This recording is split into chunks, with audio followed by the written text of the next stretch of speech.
getting a skill has become overrated.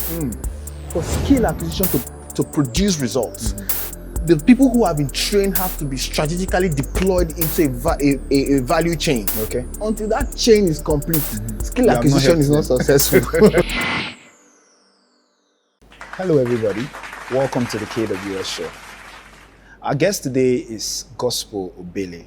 He is a Research and Development Economist. He's worked with notable brands like the Anambra State Government, Michelin, Access Bank, Ford Foundation, Fidelity Bank, and First Bank. He's made appearances in 32 TV stations talking about the BBCs, channels, TVCs, and a host of others. His vision is to become the leading outfit in market intelligence in Africa. Why? He wants to address the deficiency of right flow of information by providing better content for intelligent solutions, basically to improve the state of things socially and economically. Today, he's here to talk about a couple of things, one of them being the Millennials. Gospel, welcome to the show. Thank you for having me. How are you doing? Thank you. Okay. All right, let's start this conversation like this. What is your story like? I know you started from way back, not too long ago, and you've been able to do a lot of things in a very short time. I mean, you founded a company called Streetnomics. You're doing things with great brands. You are making an impact. How did your story begin? What's your story like? I think from a very, I will use what tender age, but Okay. from a reasonable age, and let's just put the word 18, you know, every young person should be questioning themselves as regards what they want to do with their lives. Okay. You know, so even if you can't put it together at age 18, you know, you should start the journey. True.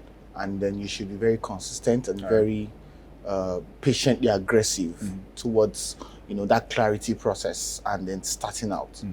So that's how I started. Basically, I tried to understand what exactly it is I want to be doing in my life, and you know, trying to explore the opportunities I had.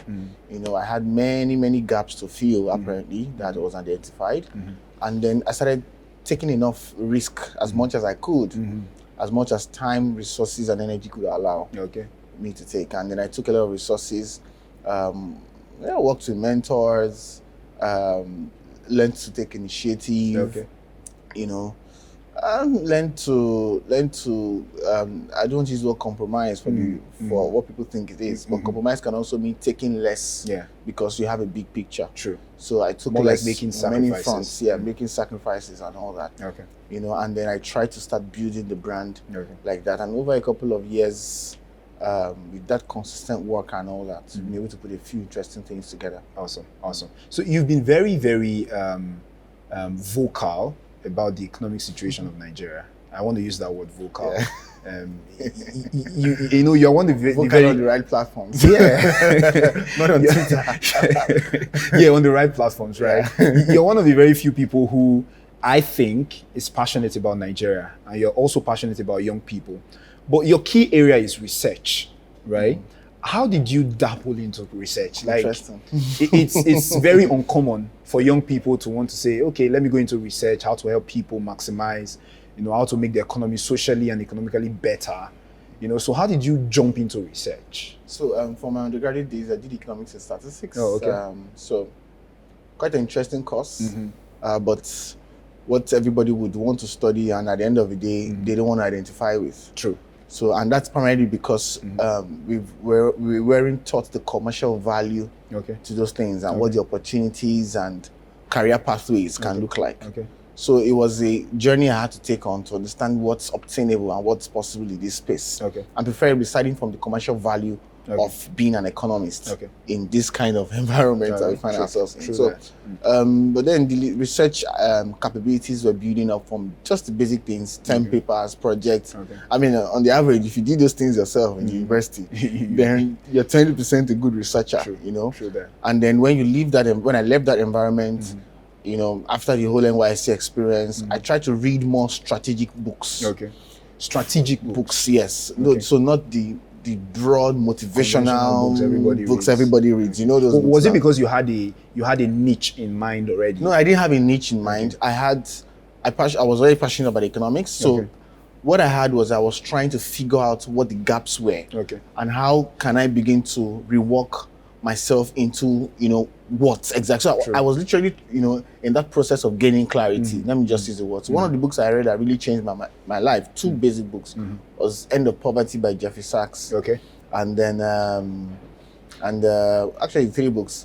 Why Nations Fail. Oh, okay. Nice. By I don't mix the name up, but 2 professors in the MIT. Okay. Then the 3rd book, Reforming the Unreformable by Ngozi Okonjo-Iweala. Wow. So after those are really strategic. Yeah, those books. are very strategic books. You can't find them on You can't find them ordinarily. maybe in the airport or something. So after reading those books, it opened my mind to what's available, Okay. to what's obtainable. Okay. I began to see economic terms being used in newer ways, newer patterns. But did you get all this? that Did you get this orientation from your your university days? No, I you didn't have this? primarily get the orientation from university days. It was just having an inquisitive mind. Okay.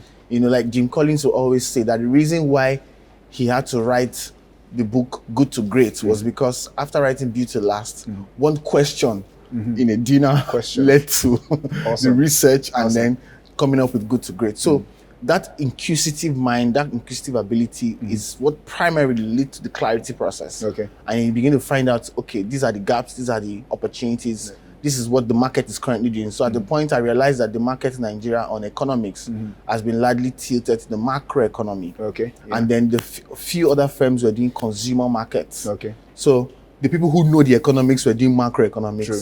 The people who knew marketing were doing consumer markets.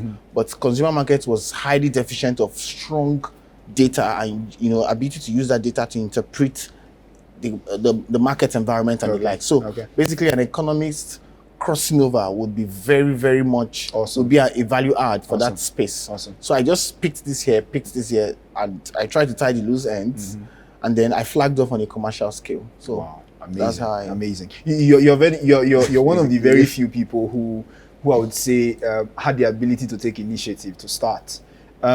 Let's talk about millennials for once. Millennials these days seem to be very confused. Like talking about how you started and your journey and all of those things. It looked easy for you.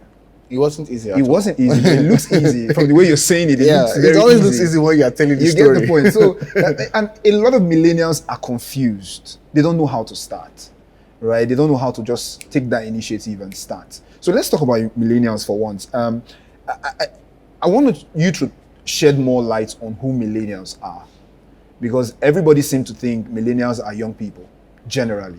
Is there an age range, a bracket range for millennials? Who are millennials, basically? Relatively from age 18 to like 29, thereabout. Okay. So there are many publications and different people have tried to define millennials. Some even use the Generation Z, Generation X, Generation Y thing to explain it. Some use age ranges. Some use psychological attributes to explain it. So, but relatively within that range. So they're just a set of young people who are aspiring for so much and all that. And based on context, they've been labeled many things. So either on the positive or on the negative, either ways. Yeah. Okay. So let's talk about the negative aspects, right? because I for one, I am a millennial actually, but not a lot of young people can take initiative like you do. What are some of the challenges that millennials are facing? So many people will talk about social media, talk about the digital media, how entertainment is giving a lot of people work. At the same time, it's a source of major distraction for most millennials. What are some of the challenges that they face? Because we're going to try to tie this up to how they can take initiative. So first of all, let's identify what their problems are. So the problem varies. So a few of those problems are cultural. Okay. And quite frankly, a lot of millennials don't even know what their problem is in the first place, with all due respect. Okay. So, but ability to identify what the problem is, what the right problem is, or what the root causal problems are, is the first place to begin with. Because until you can identify something is wrong, you don't know how to begin to think of correcting that. True. So, I think for me, because you're mentioning that I was able to take initiative and it didn't come like that because I had to. What was the process like? I had to, so I'll use the process to answer the question. Okay. I had to go through a long season of asking myself deep questions. Okay. So I think the first place a lot of millennials need to understand is that they need to question where they are and the environment where they are in. So now, speaking to the challenges, there are challenges around culture. and quite humbly, there's some things that the older generation expects from young people. Wow. And there's some things that the younger generation expects from older people. Okay. So there's a clash of expectations. cultural expectations. And to a large extent, that clash, that expectation, to a large extent, are either not objectively defined, or they are defined by traditions, or they are largely not healthy, looking at it from both the older and the younger generation. So, and they are largely disempowering also, so when you get to a workplace, for example, as an entry-level graduate, there are things that are expected of you. True. And with the mindset of if you want to keep your job, there are some things that know those things, so we don't have to go into all that. True. So, and because all of these things are there, and you have a parents who are dependent on you, who have prayed and fasted so much for you to get that job. So you have to do everything. Pay a lot for your university education. Exactly. Because in the first place, a lot of millennials don't do self-assessment, self-evaluation. They don't evaluate themselves. So, and when they even evaluate themselves, they're always defensive. They tell themselves lies. So, but do you think that being defensive, does it have anything to do with parenting? So it can also be a parental dysfunction. It can also be a parental. So that's why I'm saying that it's a journey. That clarity process is a journey.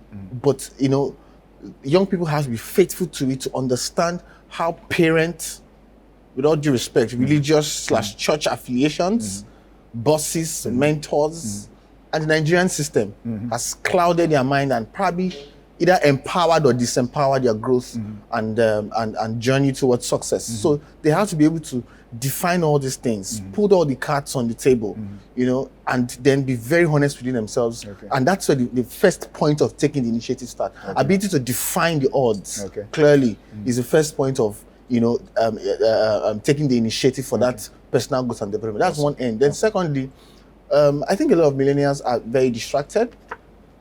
And then the emergence of the digital economy or the social media space has not really made it any better.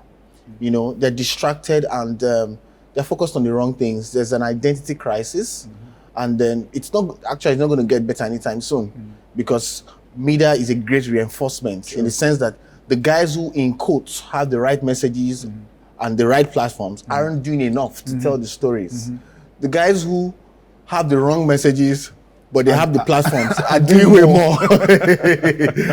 They are spending the money, they're going way out, they're investing on equipment to buy your mind, and they're shaping the culture.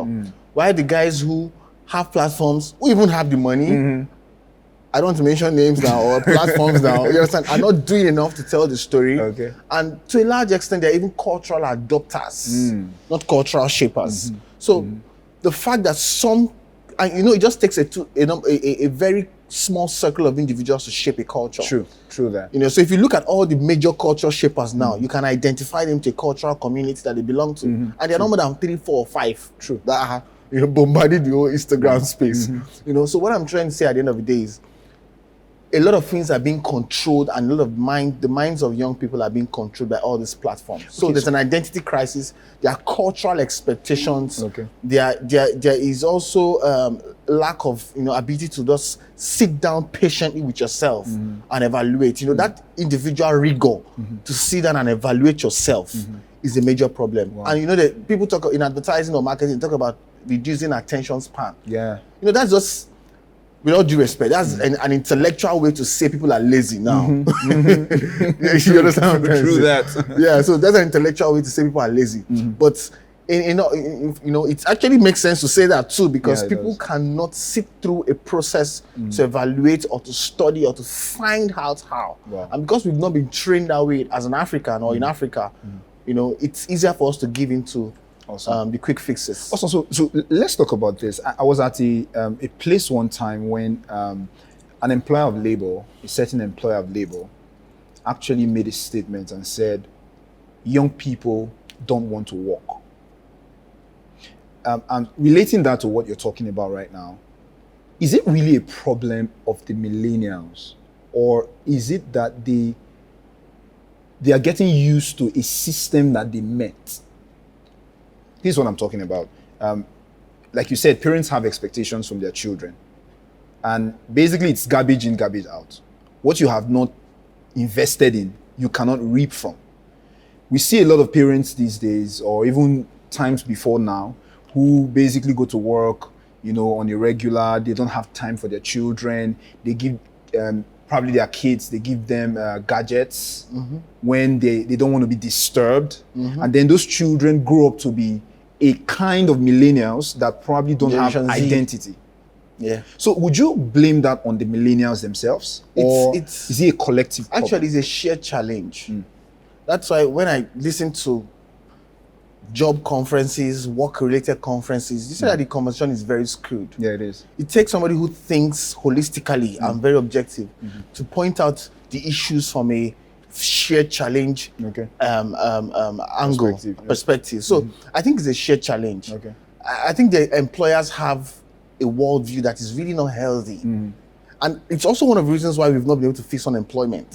And further down, underemployment, because people are either underpaid or overworked. You understand? So these two pockets of challenges, one of the major reasons, because employers have a worldview about young people, that even when you're doing your best, they just see you in a particular way. Do you feel like we don't care enough about these millennials? We don't care about their emotions? Not caring enough about millennials is with all due respect, I think it's a Nigerian thing. You don't, once you have a country or a society that doesn't place value on the lives of people, it won't trickle down. I didn't even get. It's very simple. So you don't expect a boss to place value or a company to place value on their employees when there's a societal culture around, lack of value for human lives. You understand what I'm trying to say? So it just triples down, because what makes the crop of people who work in a particular corporate space are people who live in a society.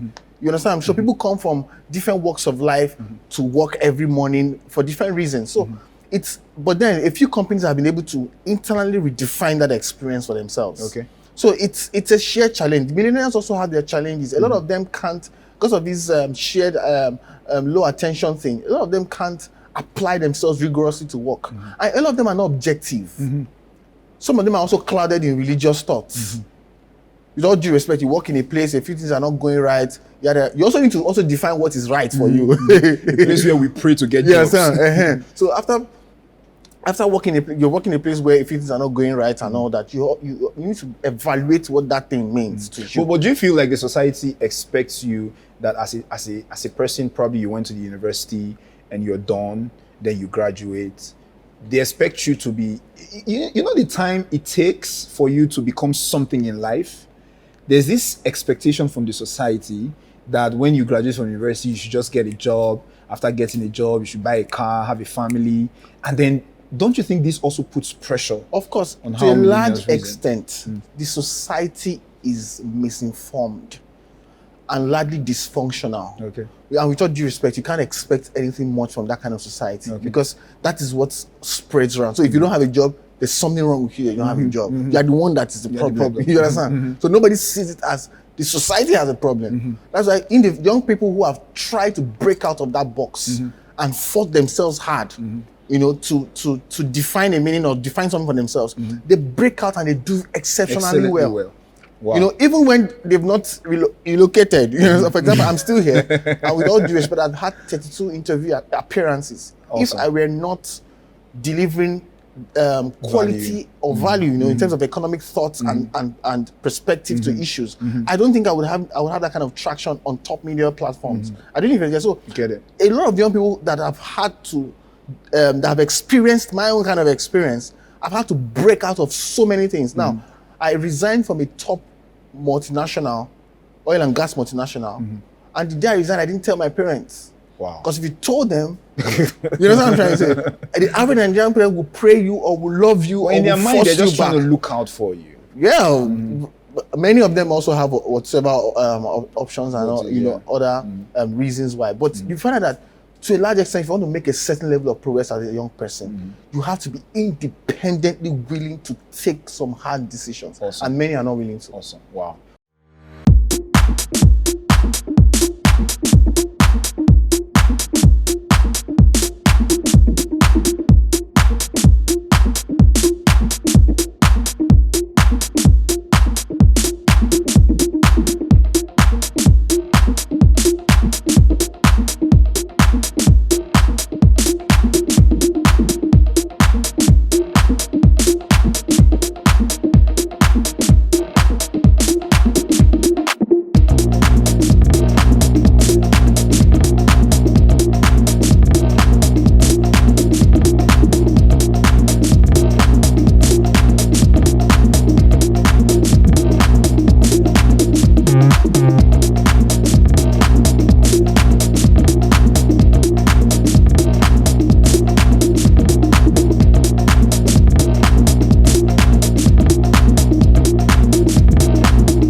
so we've identified their challenges, right? But do you think there are some specific tools that these millennials need to get a hands on to be able to carve out that success story for themselves? Because there are so many things that they can do. You can either get a skill or something, but are there some specific tools that you think can aid their success? To be honest with you, getting a skill has become overrated. Wow. So, for example, you see a state government or an NGO, all due respect, even a church too, they do a lot of skill acquisition. After people finish acquiring the skill, after they finish acquiring the skill, they cannot even afford the basic equipment to start with. You know, we think of skill acquisition from this word skill acquisition only, but not only that, for skill acquisition to produce results, the people who have been trained have to be strategically deployed into a value chain, or into the mainstream practice. So it's not just training more young girls to know how to make soap. You understand? It is getting them from there into a process where they can, there's quality control and management system. They can get their NAFDAC numbers, and their soaps can be on the shelf in ShopRite. I'm coming. And their soaps can be on the shelf in ShopRite. And the average Nigerian consumer is, you know, getting to those malls would be willing to buy that and pay for it. Until that chain is complete, skill acquisition is not successful. You've not helped them. So it seems to me like it's a systemic thing. So it's a system that has not identified, you know, the value chain of activities that must be in place. So you don't just, we are empowering. You're not empowering anything. If the value chain is not complete in a sense. I get a lot of calls from representatives in different DFIs that work with different state governments, and they're saying, "Can you give us a strategy to uptake?" I said, you can't be thinking of a strategy to uptake when it's like you're dead on arrival, right? You should have thought of that at the process of defining or developing that intervention. All right. You develop a social intervention where you want to empower a lot of young people, you know, learn skills, tailoring, and all that.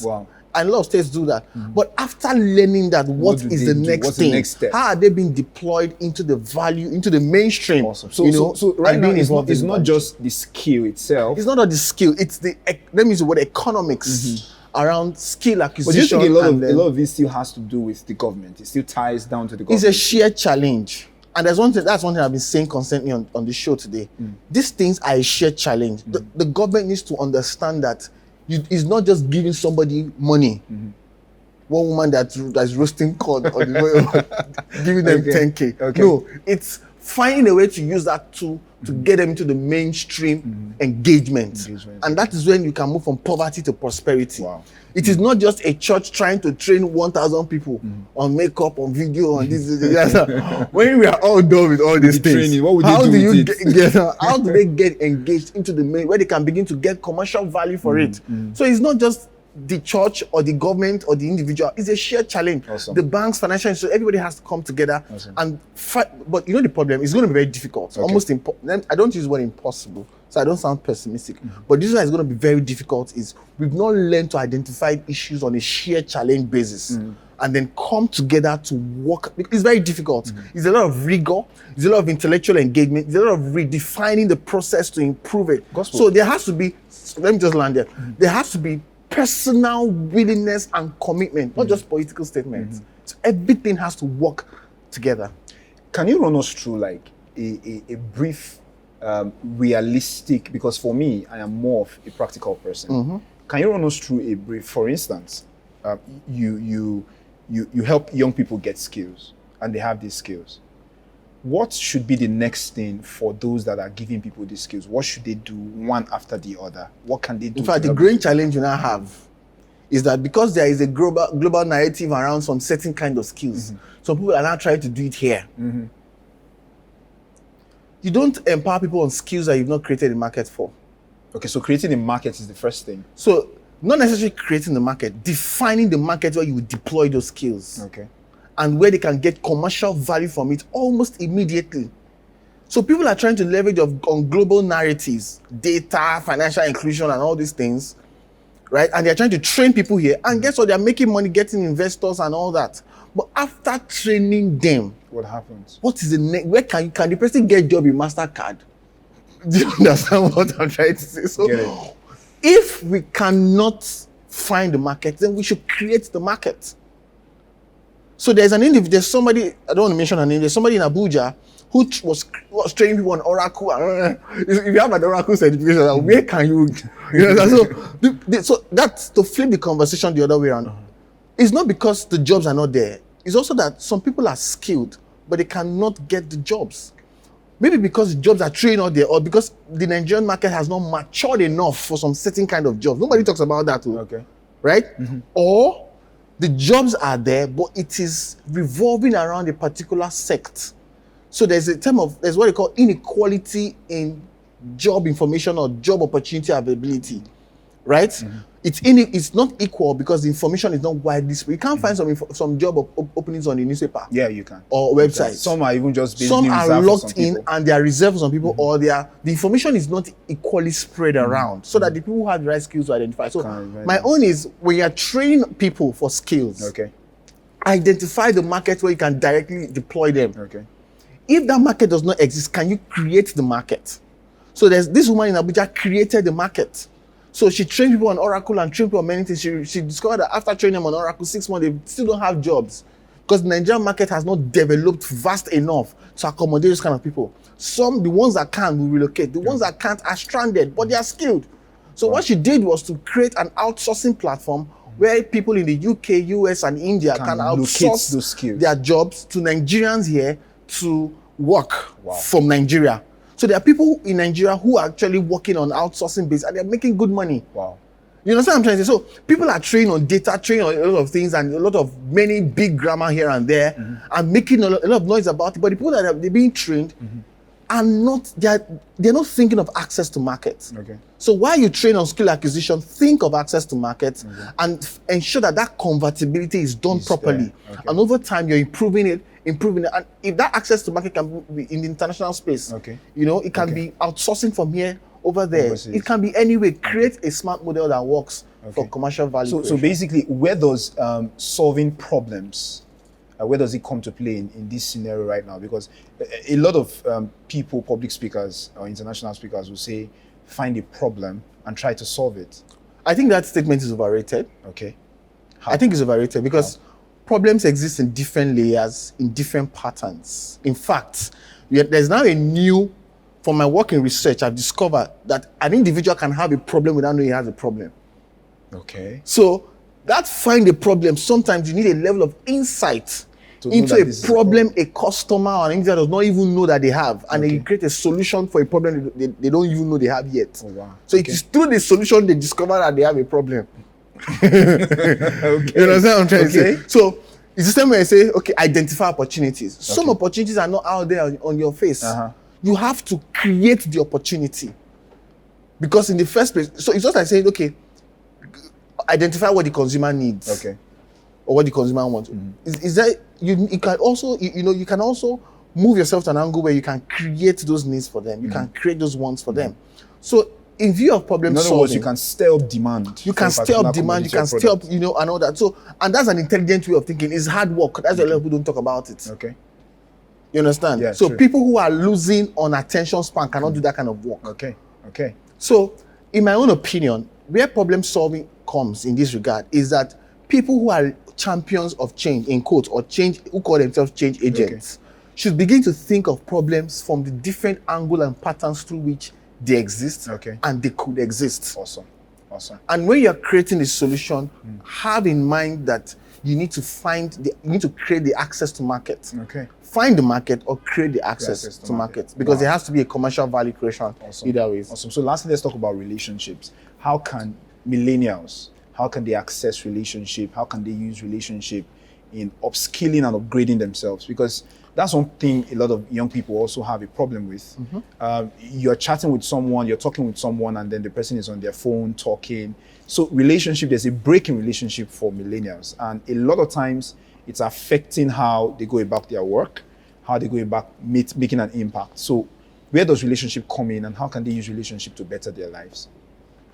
I think it's quite unfortunate that in terms of the value placed on relationships, it has dropped when you look at it, either from generation what to generation what, just keep going down across the age ranges, age groups rather. And it's also very bad that you sit across on a table with a young person and you cannot naturally start a conversation. The primary focus is the gadget, the phone or something. On the other hand, a lot of people do not understand that relationships are nurtured. They don't even understand the power of relationship in the first place. So you're in a love relationship with somebody, you just break it up over the phone. You understand? Not knowing what that relationship with the person, even on a casual level, can do for you 5-10 years down the line, or can even do for you now that you don't even know. Wow. Do you understand? So a lot of young people do not place value of relation, and it's really bad. They do not go the extra mile to seek to improve their relationships with people. And this borders on ability to nurture relationships. It's a skill. Sometimes you have to invest into a relationship to get it right. And some relationships take years. You understand? To invest into and, to grow. And some other young people just approach relationship on manipulative perspective. Looking out for what you can get, personal gain, not what you can give. And they don't think of it from a 50-50 angle or win-win angle. Let me just use that word. They're thinking of it from what they can get, how it can improve them. So, but how about how this whole thing can improve? What do you have that you can give to the next person? What do you even have to offer? Do you know? So, you understand? So, I think we need to be a bit more realistic. We need to be a bit more honest. We need to place more value on relationships, and we need to be a bit more investment driven towards relationships, because relationships are very powerful, and they can take you to places that money cannot take you to. So a lot of young people have to sit up on these things. Thank you so much, Gospel. What are your final words for young people out there who are trying to be the best, who are trying to climb up the ladder of success? Your final words for them. My final words. You have any final words? Yeah, just give but me I'll a just few. find a few. I think a lot of young people are waiting to be served. A lot of young people are knocking at the gates and waiting for them to open the gates for them. A lot of young people are waiting to be invited to the table. To a large extent, based on your reality as a young person, you need to throw the cards on the table, review these things like I mentioned earlier on, define your odds. If you need to create your own gates, create your own gates. If you need to build your own table, build your own table. If you need to further wait to serve somewhere, know it fully well that this is what I should be doing. I don't know if you understand what I'm trying to say. You need to know the odds. I mean, you just need to define it. I don't belong to that school of thought that says crash the table and start something. No. If you need to be on the table and do things right, stay there and do it right.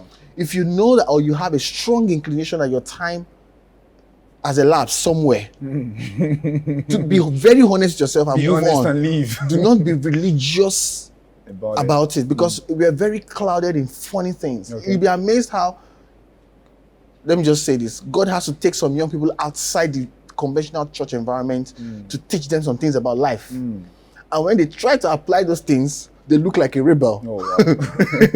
So I think young people need to be very honest with their lives. They need to be more rigorous in terms of their self-assessment and evaluation.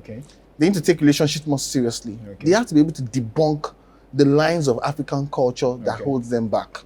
And appreciate the lines of African culture that empowers them to become better and be more.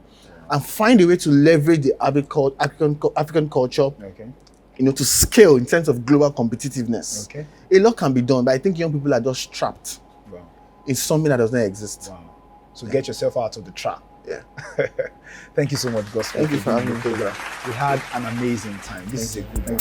All right, guys, thank you so much for being a part of today's episode of the KWS show. We had Gospel Obele, who is a research and development economist, right here breaking it down to us and teaching us a lot of things that we ought to learn as young people and how we can better improve our lives.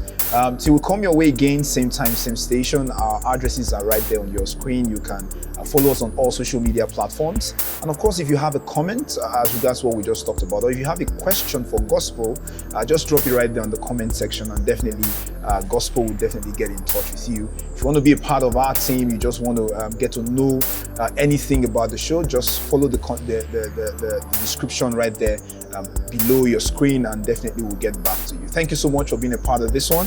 Till we come your way again, have an amazing time. Thank you so much, Gospel. Thank you for having me.